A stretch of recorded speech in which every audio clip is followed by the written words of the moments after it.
ጤና ይስጥልኝ ክቡራትና ክቡራን ተመልካች አድማጮቻችን፣ የታሪክ ወርክሾፕ ድምፅ ነው። የታሪክ ወርክሾፕ ካሜራማናችን ቸርነት ነው።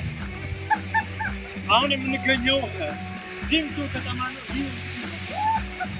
ይመስለኛል ካሜራው በደንብ እያሳየ በከተማችን የሚገኝ አለ የሚባል ለብዙ በሽታዎች ፈውስ የሚሆን ጥሩ ነው። ጽብረ ጻድቅ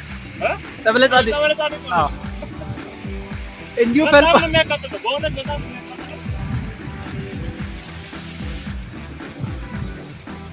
በጣም የሚያቃጥለው መታችሁ ጎብኙ።